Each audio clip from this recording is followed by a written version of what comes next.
Hello dear students, welcome back to my channel physics SPC. Moving charges and magnetism का एक question. An infinitely long straight conductor carries a current 5 ampere as shown. An electron is moving with speed 10 पर 5 metre per second parallel to the conductor. The perpendicular distance between the electron and conductor is 20 centimetre at an instant. Calculate the magnitude of force experienced by electron at that instant. देखो, ये current carrying conductor है, ये अपने around magnetic field generate करता है। कोई भी current carrying wire होगा तो उसके अराउंड मैग्नेटिक फील्ड अलग होगा, अलोंग दी वायर नहीं होता। बट कोई भी करंट कैरिंग कंडक्टर अपने अराउंड कोई इलेक्ट्रिक फील्ड जनरेट नहीं करता, क्योंकि current carrying conductor is electrically neutral. तो यहाँ पर इस जगह पर अगर होगा तो इलेक्ट्रिक फील्ड तो नहीं होगा, मैग्नेटिक फील्ड होगा। और कब जब कोई moving charge particle magnetic field में मूव करता है तो मैग्नेटिक फोर्स एक्सपीरियंस करता है, एफ बराबर q B v sine theta. यहाँ पे जो फोर्स है इस चार्ज पार्टिकल जो मूविंग चार्ज है उस पर लग रहा है, लेकिन ये जो मैग्नेटिक फील्ड है वो मूविंग चार्ज का नहीं है, ये किसी दूसरे के मैग्नेटिक फील्ड में मूव करना चाहिए। और यहाँ दूसरा कौन है? सोर्स। कोई दूसरा सोर्स होना चाहिए जो मैग्नेटिक फील्ड जनरेट कर रहा हो।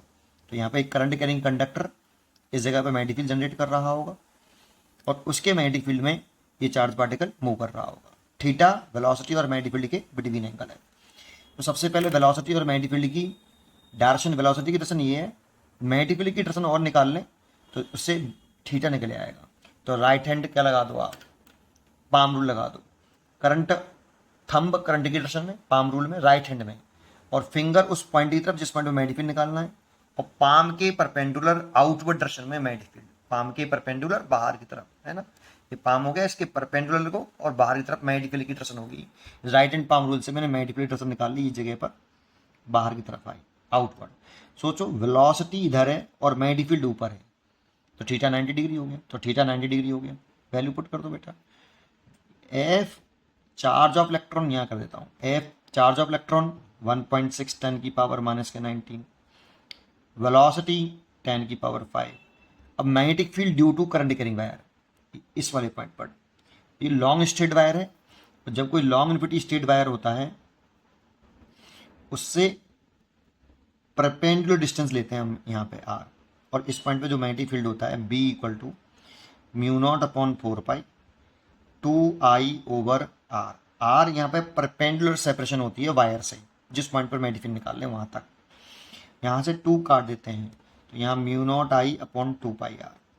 ये फॉर्मूला कुछ बच्चों को इस तरह से याद होता है और कुछ बच्चों को ऐसे, ठीक है। ये कर लेते हैं, तो बी की वैल्यू यहाँ लिख लो, म्यू नॉट अपॉन कितना 4 पाई लिख लो, 4 पाई, और 2 इंटू आई कितना है 5 एम्पियर, और ये वाला लगाया बेटा मैंने। और आर परपेंडिकुलर सेपरेशन 20 सेंटीमीटर है, तो सेंटीमीटर को मीटर में बदल लो।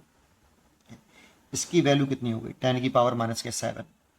तो सॉल्व कर लो भाई, 1.6 10 की पावर माइनस के 19 और 10 की पावर 5, और देखो ये हो गया 10 पूरा, है ना, और डिवाइड बाई ये 20 और 10 की पावर माइनस के 2, ये वाला हो गया, और इसकी वैल्यू हो गई 10 की पावर माइनस के 7।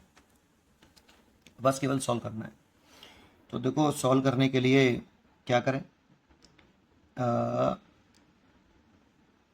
2 से ये काट लें, 10 से या 2 से काट लें, 2 से ये 5 बार काट लो और 2 से ये 10 बार काट लो, ठीक है।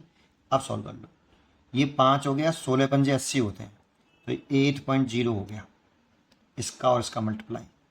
अब बचा हुआ क्या देखो, 10 की पावर माइनस के 19 प्लस के 5 माइनस के 7, और देखो यहाँ 10 की पावर -1 बचेगा, 10 और 10 पावर माइनस के 2, 10 पावर -1 ऊपर जाएगा तो +1 बचेगा। तो ये 8 हो गया, और 10 की पावर वो देख लेते हैं। तो देखो ये 5 और 6 हो गया, तो यहाँ से -1 बचा, और -19 तो 10 पावर माइनस के 20 न्यूटन, इतना फोर्स आ गया। इसीलिए इसका आंसर हो गया 8 इंटू 10 की पावर माइनस के 20 न्यूटन। उम्मीद करता हूँ कि आपको ये जरूर समझ में आया होगा। पढ़ते रहिए और खुश रहिए।